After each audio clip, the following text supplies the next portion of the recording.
भारत देश है मेरा। आप एक ऐसे भारत देश में रह रहे हैं जहां बच्चे के दिमाग पर इतना प्रेशर दे दिया जाता है। यहाँ बहुत सारे शिक्षित लोग भी बैठे हुए हैं, माता पिता की तरफ से भी और विद्यालय की तरफ से भी, कि बच्चे की ब्रेन की नसें फट जा रही हैं और वो अल्प आयु में ही सिधार जा रहे हैं। अभी एक घटना सुनने को मिली है। हम एक ऐसी संस्कृति में जी रहे हैं, एक ऐसी सभ्यता में जी रहे हैं जहां विद्यालयों में आजकल पुस्तकें इतनी, क्योंकि क्रिश्चियन पद्धति को विद्यालय आजकल ज्यादा फॉलो कर रहे हैं, इतनी इतनी पुस्तकें दे देने के बाद भी अपने संस्कृति के प्रति बच्चे नहीं सजग हो पा रहे हैं। उनको ज्ञान ही नहीं है। उनका लक्ष्य केवल बीकॉम करके और कहीं नौकरी करना है 15,000 रुपए की। और ऐसी ही संस्कृति के परिचायक हम सब अपना खूब बढ़िया से कपड़ा पहन करके और सर पे कंघी मार करके निकलते रहते हैं आराम से। लेकिन वास्तविकता क्या चल रही है समाज में? इन तमाम प्रकार की जो कुपद्धतियां हैं, जो कुरीतियां जो फैल रही हैं, जो छोटे छोटे बच्चे माइग्रेन और डिप्रेशन का शिकार हो रहे हैं, मुझे लगता है गांव के बड़े बूढ़े बुजुर्गों को मुहिम बना करके एक सूत्र में जाकर के इन चीजों को समझना चाहिए, निकलना चाहिए। और राष्ट्रीय स्वयंसेवक संघ यह कार्य कर रहा है, उस प्रेरणा उसका धारण करके अपने जीवन में आगे बढ़ना चाहिए।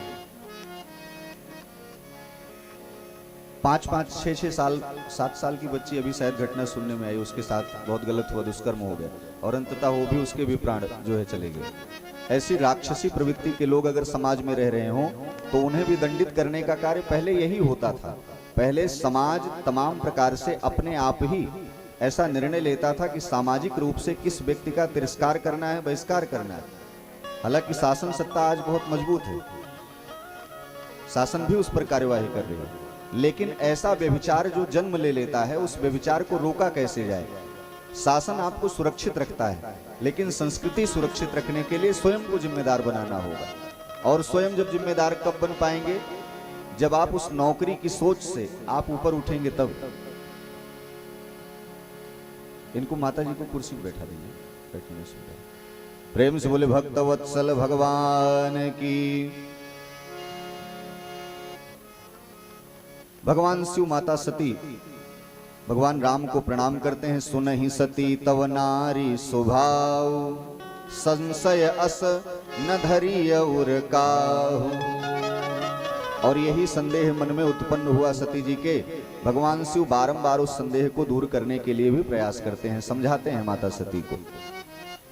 लेकिन जब सती के मन का संदेह नहीं शांत होता तो भगवान शिव स्वयं कहते हैं, जब तुम्हारे मन अति संदेहु, जब तुम्हारे मन अति संदेहु, जब तुम्हारे मन अति संदेहु, जब तुम्हारे मन अति संदेहु, तो कीन जाई परीक्षा लेहु, तो कीन जाई परीक्षा लेहु, तो कीन जाई परीक्षा लेहु, तो